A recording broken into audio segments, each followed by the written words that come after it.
Hey everybody, welcome in. We are here for a special Monday edition of TPI Talk News Edition. I'm Santana Wood, Managing Editor, alongside Amy Passaretti. I can't talk today. It's a Monday. Y'all forgive me. How are you doing, Amy? I'm doing great. How about you? I'm doing good, good. We are kind of changing up our times and days that we do this show to better serve y'all. So y'all be sure to comment below and let us know what time you would like to see us live, what day you would like to see us live, and we will definitely take that into consideration. But we wanted to try this with you today, a little bit before lunch break, and we've got a lot of things to talk about today. Yeah, so we are going to cover some of the Alabama High School Athletic Association guidelines that they released in a press conference on Thursday. We're going to talk a little bit about the Tallapoosa County, the Dadeville Farmers Market at Pennington Park this past weekend. We have a feel-good story coming up in Tallahassee and a pretty big expansion recreational complex in Elmore County. So all of that coming your way. First, we want to dive into sports. We've actually got quite a bit of sports news. Football practice starts officially today, so a lot of area teams were out hitting the field early this morning. I know they're excited about that. Also, the Alabama High School Athletic Association approved their return to play best practices recommended guidelines last week and released some details on that late last week. Basically, Executive Director Steve Savarese said that the season is set to begin on time, but to keep in mind that this is not going to be a normal sports season by any means. There will be many changes as schools attempt to abide by these state guidelines. Yeah, a few of these changes for football, for example, prior to games, teams will only be allowed to send one captain to the middle of the field for the coin toss. The player's box will be extended by 30 extra yards. Charge timeout and intermission between periods will be extended from 1 minute to 2 minutes, just to allow a little more time, social distance, and get everyone off the field and get everyone prepped. And to allow for each of the players to receive individual water bottles. Yeah, so going to be interesting to see how all that plays out. As far as volleyball, volleyball matches will see less people allowed at the scorer's table and meetings before matches, and they will no longer include captains. Opponents will no longer switch benches during the matches either. Yeah, cross-country courses should be widened to at least 6 feet. Fans in attendance should wear masks. It's mandatory. And to keep the locker room usage to a minimum, the Alabama Athletic Association is highly encouraging teams to come already dressed out, to have travel teams come already dressed out so that they don't have to enter the locker rooms. And also limiting the amount of people that even travel per each roster. So. As far as crowd sizes, that's something that has, many people have questioned that, but those restrictions will be up to local school boards according to the Alabama High School Athletic Association. So no decisions have been made on that one way or the other yet, so we will see how all that plays out as well. Yeah, and I think a lot of that will have to do with coronavirus numbers, which is exactly what we're going to dive into next. Since last Monday, so since a week from now, there has been 11,418 new confirmed cases of COVID-19 in the state, which makes the total 79,129. So numbers are still going up pretty drastically. For our local counties, Tallapoosa County added 62 new cases in the last week. Coosa County added 12 new cases in the last week, and Elmore County continuing to see the largest spike of all our local counties, 198 new cases in the last week. Yeah, jumping over into some Tallapoosa County news, the Dadeville Farmers Market, they had their second successful market this past Sunday. This is owners Kurt and Lee Fitzner with Pennington Park. This week they had up to 20 vendors. I think they had a little more than 20 vendors on site. They saw some pretty good crowds. Farmers were there with fresh produce, baked goods, even some artisans that were selling some homemade crafts. So they had a really nice time, and they had a good turnout. So the next one is set for August 9th. from 1 to 5 p.m. at Pennington Park. Yeah, so really good turnout over there. Really good to see that in Dadeville. Also today we're going to have a little bit of a special guest that I would like to introduce. We're going to be talking to Elle Fuller. She is our Digital Success Manager here at TPI. She is going to give us a little bit of a tour of the Lake Martin Tourism Association website that TPI Digital just recently built. It looks really great. So, Elle, why don't you take me through that a little bit? Thank you so much, Santana. Happy to be here. Hello, friends. So, I guess let's go ahead and dive right into exploreLakeMartin.com. I had a wonderful time working with all of us here at TPI and, of course, the LMTA team in the chamber, starting out these beautiful images of Lake Martin. It never gets old. And this was all provided by Joey Jones, a local firefighter, friend of the paper, and his company, First in Media. So excellent job there. Just to point out a few things, for me, I'm headed straight to the dining section. I want to see all of the delicious fares that we have on the water. And there's another one of our TPI Digital clients, Bluff's Daiquiri Bar. Not quite full of imagery yet, but they just opened this weekend, so excellent to see there, and delicious food photos. If you haven't made your way to these local restaurants, you'll find all that information listed individually.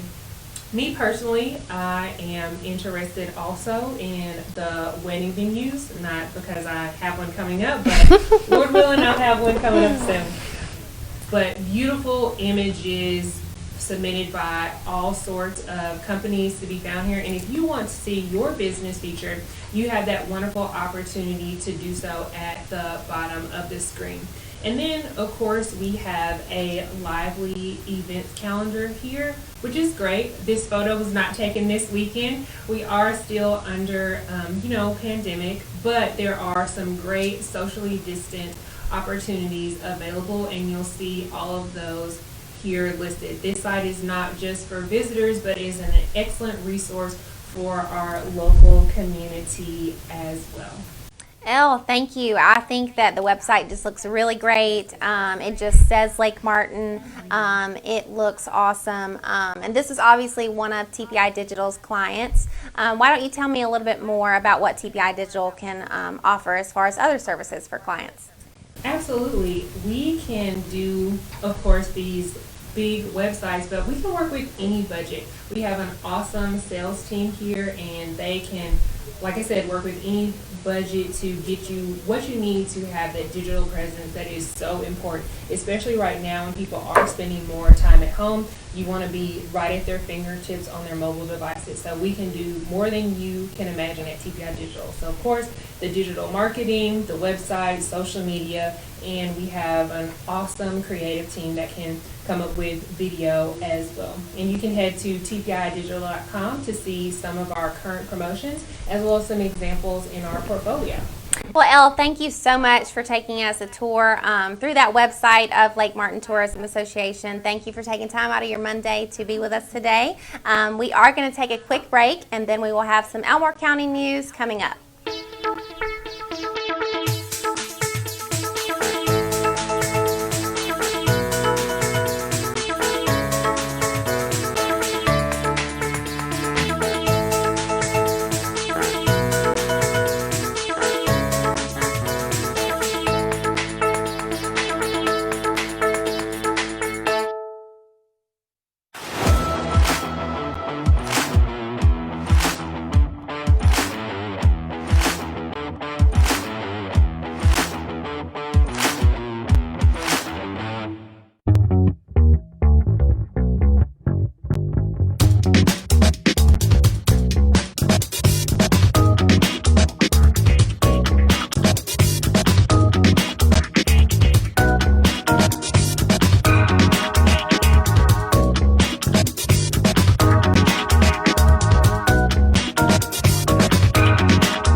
Welcome back in. Again, I'm Santana Wood, Managing Editor, alongside Amy Passaretti. We have been through a lot of local news and also got a tour of the Lake Martin Tourism Association website that TPI Digital built, and now we will get into some Elmore County news.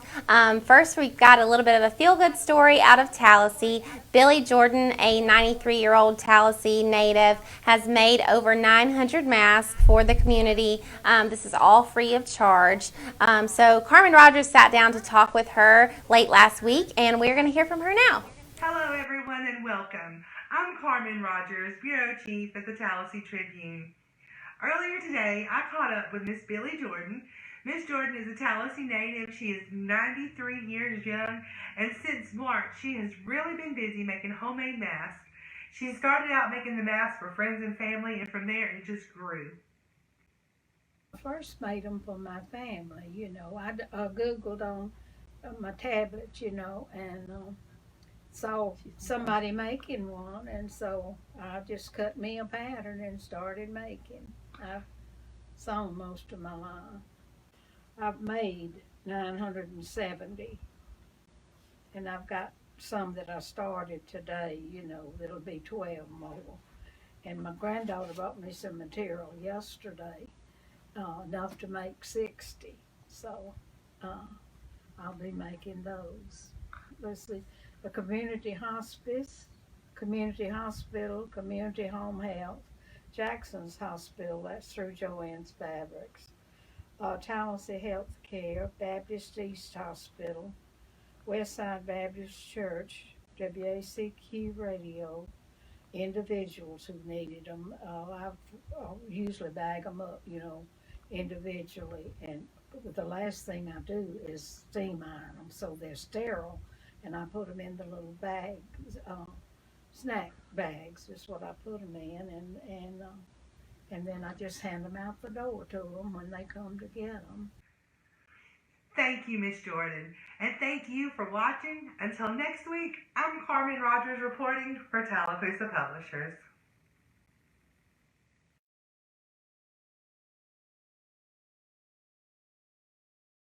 Great things she is doing for the Tallahassee community. Also over in Elmore County, a huge recreational complex is coming. So really big news over there. Yeah, the fields at 17 Springs.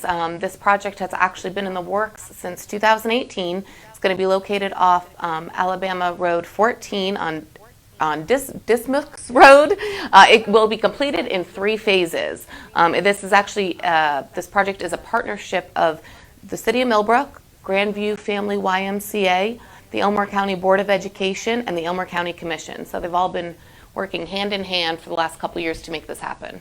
Yeah, so once it is complete, it's going to include 5 full-size and lighted rectangular sports fields, 1 tennis complex with 6 lighted regulation-size courts, and 3 pickleball courts, along with a pond, sidewalks, parking, a field house, 4 fields for softball and Little League, baseball, along with a rectangular turf field with stadium seating, and possibly a competitive track and baseball field with stadium seating as well. So that's really great news for Elmore County. Really big project going on over there.